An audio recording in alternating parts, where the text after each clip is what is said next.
Diet இனிமேல் நம்ம டயட்டில் தான்டா இருக்க போகிறோம். இனிமேல் ஃப்ரூட்ஸு வெஜிடபிள்ஸ் ஓட்ஸும் தான் சாப்பிட போகிறோம் அப்படின்னு சொல்லிட்டு எல்லாத்தையும் ஸ்டாக் ஏற்றி வச்சாச்சு. அது என்னமோ காலி ஆயிடுச்சு, வெஜிடபிள் ஃப்ரூட்ஸ் காலி ஆயிடுச்சு. ஆனால் அந்த நம்ம டயட்டுன்ற விஷயத்தையே நான் மறந்துட்டேன் ரொம்ப நாள் கழிச்சு.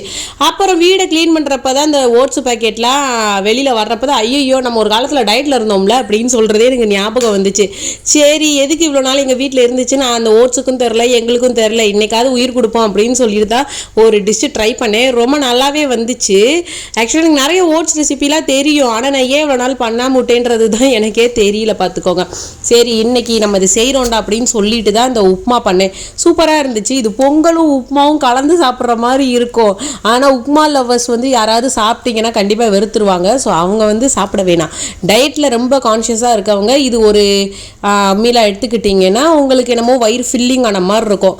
பிரேக்ஃபாஸ்ட்டுக்கோ டின்னருக்கோ உங்களுக்கு எப்போ சாப்பிடணும்னு தோணுதோ சாப்பிடுங்க, பயங்கர ஃபில்லிங்காக இருக்கும். ஸோ இது டயட்டில் இருக்கவங்களுக்கு கொஞ்சம் சப்போர்ட் பண்ணணும்னு வேணால் வச்சுக்கலாம்.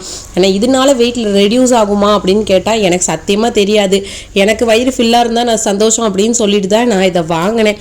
சரி உங்களுக்கு இந்த மாதிரி டயட் பிளான் பண்ணி ஏதாவது ஃப்ளாப் ஆனது உண்டா அப்படின்னு சொல்லி மறக்காமல் கமெண்ட் செக்ஷனில் சொல்லிவிட்டு அப்படியே நம்ம சேனலையும் மறக்காமல் சப்ஸ்கிரைப் பண்ணிட்டு போயிடுங்க.